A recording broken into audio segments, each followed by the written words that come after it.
Merci à l'hôpital de Vernon de nous accueillir, c'est un peu loin, mais ça vaut le coup de venir. Un grand merci à Mohamed Taleb qui a le courage et l'initiative de nous organiser ce genre de journée. Donc moi je vais parler des hypothèses immuno-inflammatoires dans la psychiatrie, puisque c'est un peu nos hypothèses de recherche actuelles dans le service. Pourquoi? Parce que, comme vous savez, les maladies psychiatriques, elles sont le lien entre l'interaction entre les gènes et l'environnement. Alors l'environnement, il est multiple, puisque ça peut être les facteurs infectieux, ça peut être les facteurs de stress, ça peut être l'urbanicité, mais tout ça, lorsque ça interagit avec une base génétique pas très bonne, et en l'occurrence lorsque ça touche les facteurs immunogénétiques, l'idée c'est que ça provoque une inflammation de bas grade qui elle-même va être à l'origine de beaucoup de comorbidités auto-immunes, et ça on va le voir, avec une inflammation de bas grade qui va persister, qui va peut-être se recréer au gré de réinfections récurrentes ou de traumatismes récents.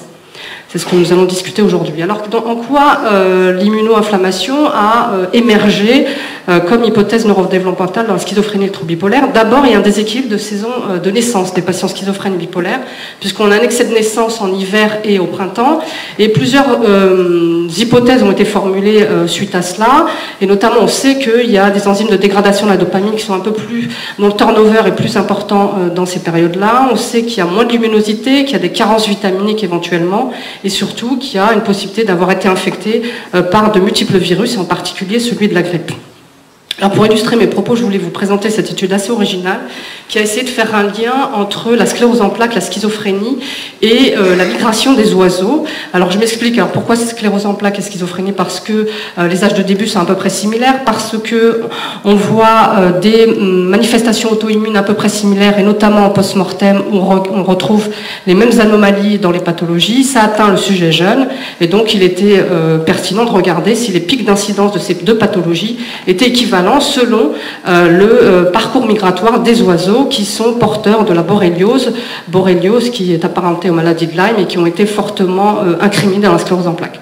Donc cette étude montre que le parcours migratoire, le couloir migratoire de ces oiseaux s'accompagne d'une incidence plus accrue de schizophrénie et de sclérose en plaques. Notamment, ça atteint le Haut-Rhin, le Bas-Rhin, la Sardaigne, avec une passerelle migratoire qui vient de Tunisie, où on a enregistré le plus haut pic de sclérose en plaques dans ce pays-là, ce qui peut-être confère et justifie le fait que l'on puisse incriminer des infections à la schizophrénie. Alors dans la littérature a été enrichie par de nombreuses associations avec des microbes, des parasites, des champignons associés à la maladie, souvent avec un effet péjoratif sur le cours évolutif de cette maladie. Et en particulier, donc, comment ça fonctionne? C'est surtout pendant la grossesse, puisque la contraction de virus ou d'infection dans le sang maternel va s'accompagner de modifications placentaires qui elles-mêmes vont entraîner la sécrétion de facteurs solubles, de facteurs immuno-inflammatoires, de facteurs de stress, qui vont entraîner des déficits nutritionnels qui sont très délétères pour le cerveau et la différenciation cellulaire de ces neurones du fœtus, qui vont ensuite être à l'origine probable du développement de la schizophrénie. Alors pour étayer mes propos, on s'intéresse énormément à la toxoplasmose dans le service. C'est un parasite qui a été découvert chez un rongeur en Afrique du Nord qui s'appelait le gondi, et pour lequel le site de réplication a été décrit dans les années 60. Il se trouve que la contamination se fait essentiellement par l'eau et par les aliments, avec des kystes qui sont ingérés, notamment au niveau intestinal, et qui peuvent rester à l'état quiescent, notamment au niveau musculaire et au niveau des neurones cérébraux. Le problème, c'est que ces kystes ne restent pas silencieux et qui peuvent réactiver au gré d'une immunité un petit peu délétère ou de facteurs de stress par ailleurs. Alors quel est le lien, quelle est l'épidémiologie de la toxoplasmose en France et dans le monde? Elle est très variable, avec des variations qui sont liées aux conditions climatiques notamment, parce que le parasite il est propice dans les zones tempérées et humides, notamment au Brésil où il est fortement fréquent. Vous avez d'autres zones du monde où il est quasi inexistant. En bas je vous ai montré, alors en France on est il y a une forte prévalence de la toxoplasmose qui peut atteindre 50%, c'est probablement lié aux habitudes alimentaires, mais en bas je vous ai montré l'incidence, enfin la la fréquence du nombre de chats dans le monde, et les deux cartes ne se superposent pas, donc ce qui veut dire qu'il y a d'autres facteurs qui entrent en jeu, et probablement les activités alimentaires. C'est ce qui a montré en France, puisque la consommation de viande crue ou insuffisamment cuite, ou de fromage de chèvre à base de lait non pasteurisé sont fortement incriminés en France pour les fortes taux de prévalence dans les maladies mentales, et c'est les sujets de contrôle. Alors pour s'intéresser à faire un lien entre la toxoplasmose et la schizophrénie, il y a des auteurs qui ont interrogé les futures mères de patients schizophrènes par rapport à des mères qui avaient des enfants sains. Et donc ils ont identifié une multitude de facteurs, notamment ceux que vous connaissez, la fièvre pendant la grossesse, les complications obstétricales, le fait d'être né en zone urbaine, mais aussi le fait de posséder un chat conférait un risque plus grand de devenir schizophrène, contrairement au fait d'avoir un chien ou un autre rongeur comme un hamster. Ces études ont été répliquées plus tard, puisque là encore on retrouve que le fait d'avoir élevé entre guillemets un chat entre 0 et 10 ans augmentait le risque de schizophrénie. En pratique, quel est l'odds ratio et quelles sont les méta-analyses? Avant de parler de ça, je reviendrai après là-dessus. Donc il y a plusieurs auteurs qui sont intéressés à la question, est-ce que la toxoplasmose est responsable de la schizophrénie ou du trouble bipolaire même. Donc les méta-analyses ne montrent pas des odds ratios extrêmement importants. Ils sont moins de 2, mais on verra qu'en France c'est quand même plus important, avec un effet moindre chez les patients bipolaires. Chez les unipolaires, on n'est pas sans reste, et là c'est une étude qui a été faite sur Facebook en fait, ils ont interrogé je ne sais plus combien de milliers de personnes, et c'est les Tchèques qui sont très spécialisés dans la toxoplasmose. Ils ont interrogé en fait les personnes qui avaient été griffées ou mordues par un animal, soit le chat, soit le chien, et regardaient quels étaient leurs contacts avec les neurologues, en l'occurrence c'est comme ça qu'ils appellent ça là-bas, et les traitements pour la dépression en fonction du fait qu'ils avaient été griffés ou mordus par un chat. Ce qui montre cette étude, c'est qu'il y avait une forte prévalence plus importante de dépression chez les femmes qui avaient été griffées par les chats par rapport à celles qui avaient été mordues et par rapport aux chiens. Ce qui là encore incriminait le parasite dans l'émergence des troubles psychiatriques et en particulier les troubles de l'humeur et la schizophrénie. Alors nous, on a essayé de répondre à cette question dans le trouble bipolaire parce qu'il y a très peu d'études qui ont étudié ce lien, et on a montré que chez d'abord les patients bipolaires, on a 75% des patients bipolaires qui sont infectés par le parasite. Alors ce qui peut être expliqué par l'âge des patients, parce qu'on avait des patients bipolaires qui étaient beaucoup plus âgés que les témoins, mais même en contrôlant cette variable de confusion qui est l'âge, ou la prise en compte d'autres facteurs qui peuvent entraîner une infection plus fréquente au parasite, on retrouve des odds ratios extrêmement importants entre la prévalence du trouble bipolaire et le fait d'avoir contracté la toxoplasmose dans sa vie. Alors comment ça fonctionne en fait le parasite et quel est le lien qu'on pourrait faire avec la schizophrénie ou le trouble bipolaire? On sait que le fait de contracter le parasite entraîne des modifications comportementales, en particulier, donc ça c'est les études animales qui le montrent, qui montrent que notamment chez les souris infectées par le parasite, elles sont moins, l'odeur des urines du chat, qui est leur prédateur naturel, sont moins aversives que lorsqu'elles sont toxonègues. On retrouve également exactement la même chose chez les humains. Les humains qui sont infectés par le parasite trouvent moins aversif l'odeur des urines de chat par rapport à ceux qui sont toxo-négatifs. Chez l'humain, il y a plusieurs caractéristiques qui ont été montrées. Alors juste, je reviens un peu là-dessus. On a retrouvé exactement la même chose chez les léopards et les chimpanzés, puisque les léopards sont prédateurs naturels des chimpanzés. Et lorsqu'ils sont toxo-positifs, on a une diminution de l'aversion pour les urines de chimpanzés, puisqu'ils avaient badigeonné, on va dire, les cages des chimpanzés, et les léopards allaient plus vers la cage lorsqu'ils étaient toxopositifs par rapport à toxonégatifs. Chez l'humain, on sait que ça associe à des traits de caractère différents, en tout cas ce qui a été montré dans la littérature, avec notamment des personnes qui sont plus rigides, qui ont un manque d'attention, qui sont très carrés, très intransigeants, et un peu plus grandes de 2 cm. Bon, ça après, je ne sais pas comment ça fonctionne, mais en tout cas c'est ce qui a été décrit. Alors, lorsque la toxoplasmose est associée au trouble bipolaire ou à la schizophrénie, elle en péjore l'évolution, puisque les patients s'en sortent beaucoup moins bien en termes thérapeutiques, mais également on a remarqué que les patients qui étaient toxopositifs avaient eu plus de sismothérapie que ceux qui étaient toxo-négatifs. On a essayé de s'intéresser dans notre travail à l'effet additif d'autres virus neurotropes, comme la famille des herpès et la toxoplasmose sur le trouble cognitif. Parce qu'on sait que la toxoplasmose a des effets, alors ça je ne sais pas si je vais le montrer là. Ah bah, ils ont sauté les diapos. En tout cas, chez les patients qui sont toxopositifs, on a des accidents de la route qui sont plus fréquents et des accidents de piétons aussi qui sont plus fréquents lorsqu'on est toxopositif par rapport à toxonégatif. Donc probablement liés aux difficultés attentionnelles et de réactivité qui sont moins grandes chez les patients toxopositifs.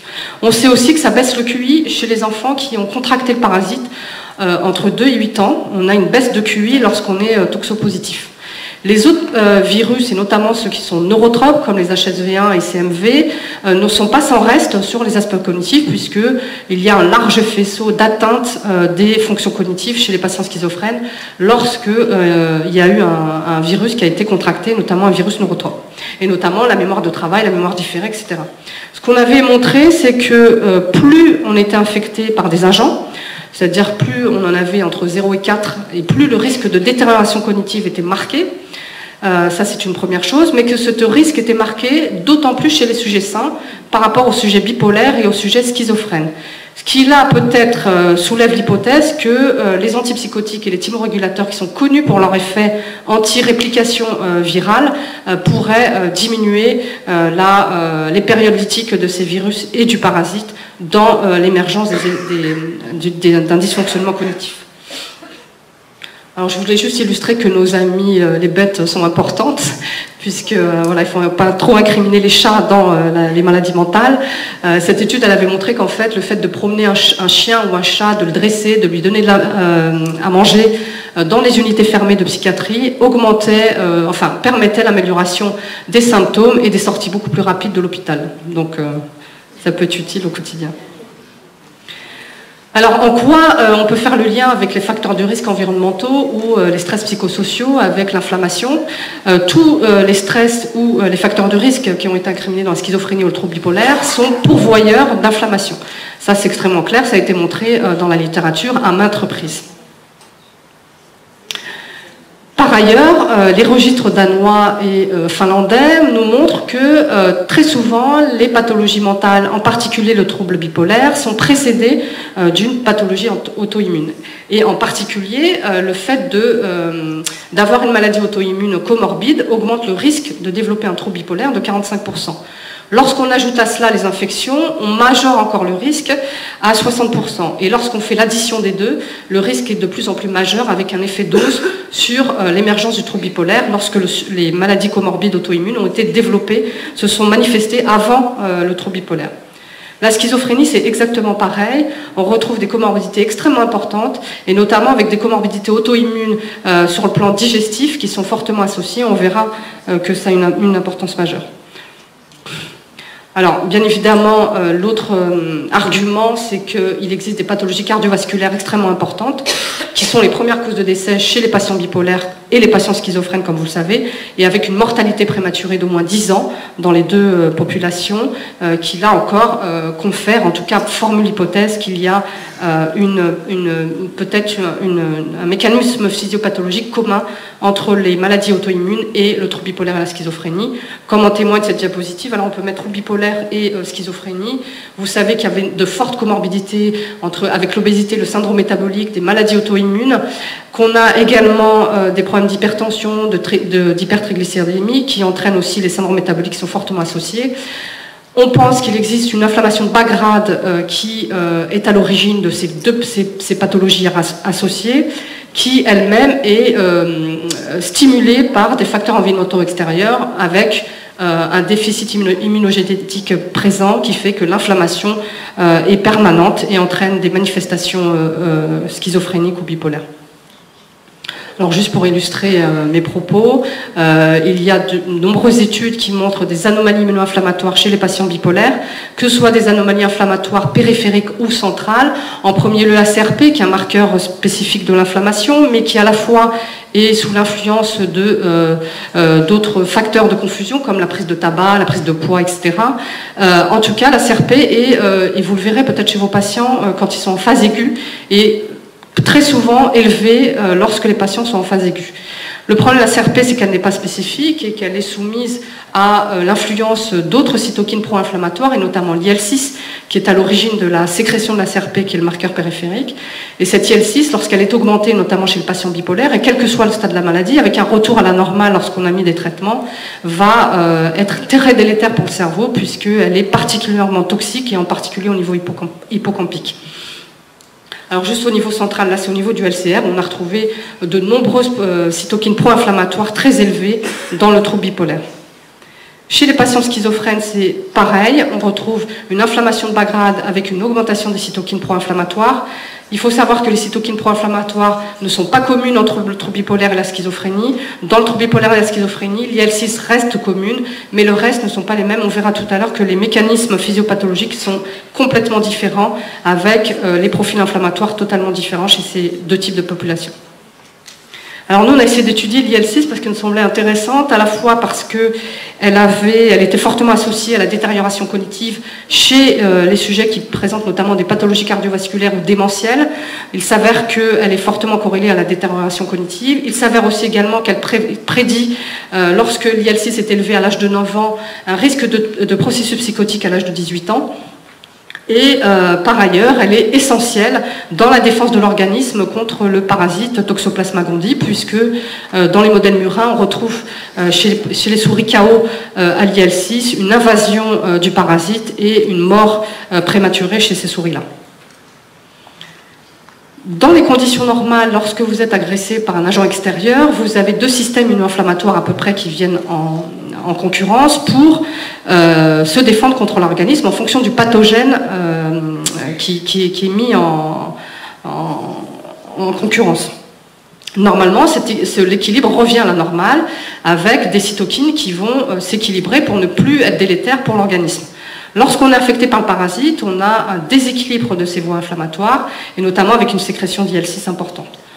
Donc on s'est posé la question, est-ce que chez les patients bipolaires qui ont été infectés par le parasite Toxoplasma gondii, est-ce que le fait, regardez si l'IL-6 elle est beaucoup plus importante chez ces populations-là, premier point, et deuxième point, est-ce que l'IL-6 elle est associée à un index de détérioration cognitive plus marqué chez les patients bipolaires infectés.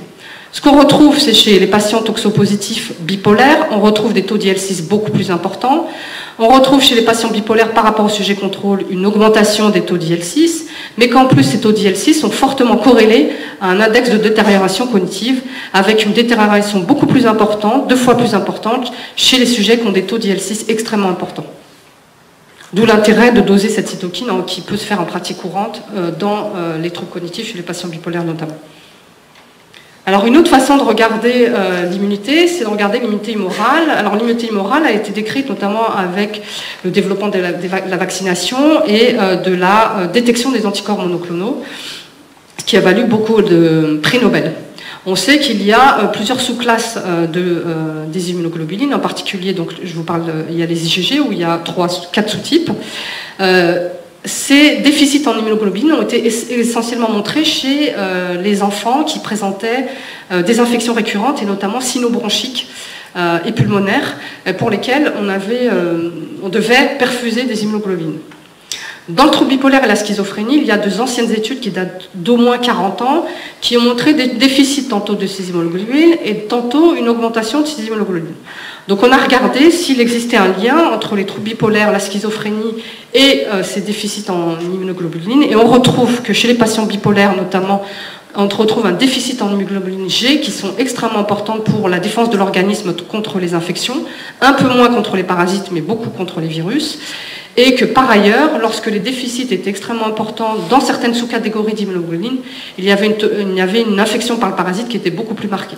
Ce qui veut dire que chez les patients bipolaires et chez les patients schizophrènes qui présentent des déficits humoraux en immunoglobulines de type G, on retrouve une infection, en tout cas un terrain plus propice à l'invasion du parasite et donc à ses conséquences délétères pour le cerveau. Alors bien évidemment, lorsqu'on est sujet à des infections et des parasites, on n'est pas tous égaux devant des attaques virales ou parasitaires ou bactériennes. Donc probablement il existe une interaction gène-environnement, comme je vous en ai parlé tout à l'heure, avec l'intervention notamment du système HLA, qui est extrêmement important pour la défense de l'organisme, mais également des gènes de reconnaissance des virus et des parasites qui pourraient mieux défendre contre l'organisme. Donc là, c'est juste pour vous parler du HLA, qui est extrêmement important dans la défense de l'organisme. Ce qui a été montré également, c'est qu'à la surface des macrophages, on avait, chez les patients qui avaient été infectés par les virus ou les parasites, une augmentation de certaines protéines et cytokines qui sont reconnues pour défendre l'organisme contre les parasites et les infections. Et que par ailleurs, nous avons montré aussi que dans les récepteurs de reconnaissance des pathogènes, qui sont à l'origine de la production de cytokines, lorsque le gène malade était présent chez ces patients-là, on avait une moindre défense de l'organisme et un trouble bipolaire qui commençait beaucoup plus tôt par rapport à ceux qui n'avaient pas ce gène délétère. Alors également, pour